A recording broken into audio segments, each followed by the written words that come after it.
오늘 새벽에도 하나님의 은혜가 저와 여러분에게 함께하기를 기원합니다.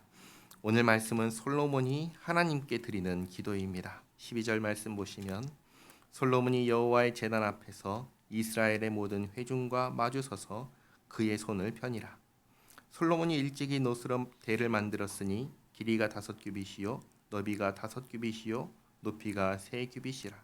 뜰 가운데에 두었더니 그가 그 위에 서서 이스라엘의 모든 회중 앞에서 무릎을 꿇고 하늘을 향하여 손을 펴고, 솔로몬이 대 위에 올라가서 이스라엘 모든 회중 앞에서 무릎을 꿇고 하늘을 향하여 손을 펴고 기도합니다. 14절에 이르되 이스라엘의 하나님 여호와여, 천지에 주와 같은 신이 없나이다. 주께서는 온 마음으로 주의 앞에서 행하는 주의 종들에게 언약을 지키시고 은혜를 베푸시나이다. 주께서 주의 종 내 아버지 다윗에게 허락하신 말씀을 지키시되 주의 입으로 말씀하신 것을 손으로 이루심이 오늘과 같으니이다. 하나님께서 다윗에게 말씀하신 대로 다윗의 후손이 솔로몬이 성전을 건축하였습니다. 그리고 또 다윗에게 하신 말씀이 있는데 16절에 이스라엘의 하나님 여호와여, 주께서 주의 종 내 아버지 다윗에게 말씀하시기를 내 자손이 그들의 행위를 삼가서 내가 내 앞에서 행한 것 같이 내 율법대로 행하기만 하면 내게로부터 나서 이스라엘 왕위에 앉을 사람이 내 앞에서 끊어지지 아니하리라 하셨사오니 이제 다윗을 위하여 그 허락하신 말씀을 지키시옵소서. 다시 말해 영원한 왕권을 약속하셨으니 지키시옵소서라고 기도합니다. 그런데 사실 하나님께서 다윗의 후손들이 어떻게 하면 이스라엘 왕위에 앉을 사람이 끊어지지 않게 하겠다 하셨습니까? 어떻게 하면 그렇게 하신다 하셨죠? 내 율법대로 행하기만 하면입니다.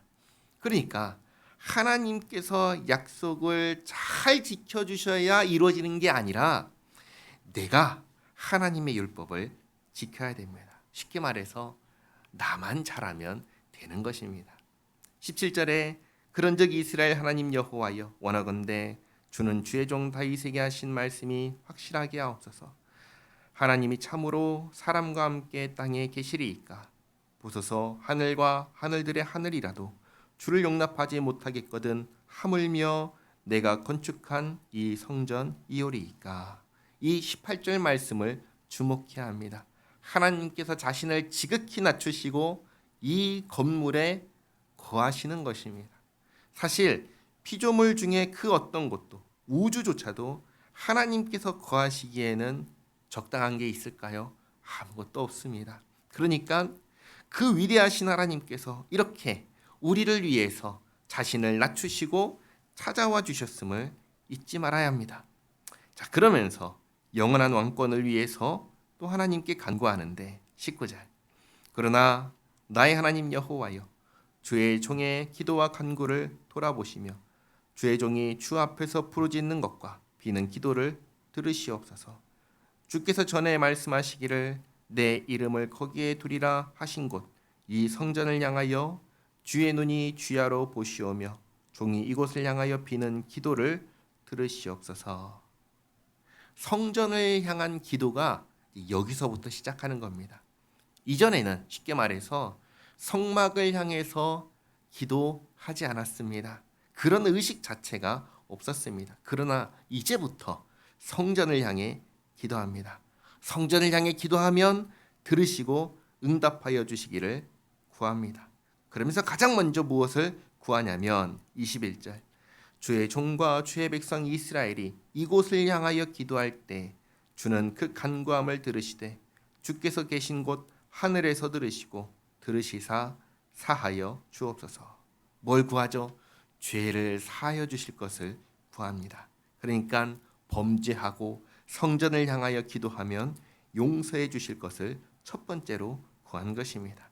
그 다음 두 번째로 구한 것은 22절에 만일 어떤 사람이 그의 이웃에게 범죄함으로 맹세시킴을 받고 그가 와서 이 성전에 있는 주의 제단 앞에서 맹세하거든 주는 하늘에서 들으시고 행하시되 주의 종들을 심판하사 악한 자의 죄를 정하여 그의 행위대로 그의 머리에 돌리시고 공의로운 자를 의롭다 하사 그 의로운 대로 갚으시옵소서. 우리는 역대하 1장에서 솔로몬이 하나님께 하나님의 백성을 재판하기 위해서 지혜와 지식을 구한 것을 보았습니다. 그것과 연관되는 간구입니다. 솔로몬의 두 번째 간구는 이 재판과 관련된 것입니다. 성전에서 제단 앞에서 맹세하면 하나님께서 판단하여 주셔서 의인은 의로운 대로 악인은 행위대로 갚아주시기를 구하였습니다. 그리고 24절 25절이 중요합니다. 만일 주의 백성 이스라엘이 주께 범죄하여 적국 앞에 패하게 되므로 주의 이름을 인정하고 주께로 돌아와서 이 성전에서 주께 빌며 간구하거든 주는 하늘에서 들으시고 주의 백성 이스라엘의 죄를 사하시고 그들과 그들의 조상들에게 주신 땅으로 돌아오게 하옵소서. 역대기는 귀한 백성들을 위해 쓴 교과서라고 했습니다. 그래서 이 내용을 보고 귀한 백성들을 염두하고 기록한 거라고 생각할 수 있습니다. 하지만 사실 이 내용은 어디에 있는 내용인지 아세요? 열왕기상 8장에 똑같이 나와 있습니다. 그러니까 솔로몬이 하나님께 이 기도를 할 때 그냥 기도한 것이 아니라 성령님께서 함께하여 주셔서 장래일까지 포로로 잡혀갔다가 돌아오게 된 이 귀한 시점까지 포함해서 기도하게 하신 것입니다. 세 번째 간구가 뭔가요? 범죄하여 잡혀간 그곳에서 성전을 향하여 기도하면 들으시고 죄를 사하시고 포로로 잡혀간 그곳에서 이 땅으로 돌아오게 하여 주시기를 간구합니다. 자, 이렇게 솔로몬이 성전을 건축하고 성전을 향하여 기도할 때 주께서 들어주시기를 구합니다. 이날 이후로 성전을 향하여 기도하기 시작합니다. 자, 그런데 한 가지 질문드립니다. 왜 성전을 향하여 기도할까요? 그 이유는 앞에서도 솔로몬이 얘기했지만 하나님께서 여기에 내 이름을 두고 내 눈을 두겠다, 항상 지켜보겠다 하셨기 때문입니다. 그러니까 성전을 향한 기도는 다르게 말하면 하나님을 향한 기도인 것입니다. 하나님께서는 우리의 기도를 들어주시고 또 친히 하신 언약을 반드시 지키시는 하나님이십니다. 그러면 중요한 것은 무엇입니까? 중요한 것은 바로 내가 어떻게 하는가입니다. 내가 하나님의 말씀을 지키며 사는 것입니다. 내가 하나님 편에 서서 살겠다고 그 의지를 끊임없이 내는 것, 이것이 중요한 것입니다. 이것을 잊지 마시기 바랍니다. 기도하겠습니다. 하나님 감사합니다. 오늘 솔로몬의 기도를 보며 하나님께서 정말 자비하시고 신실하신 하나님이심을 다시금 깨닫습니다.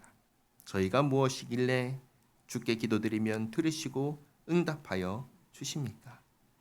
정말 저에게 베푸시는 은혜가 크다는 걸 깨닫습니다.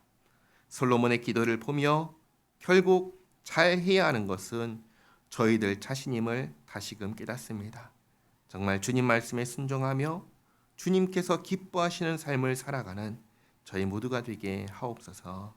예수님의 이름으로 기도하옵나이다. 아멘.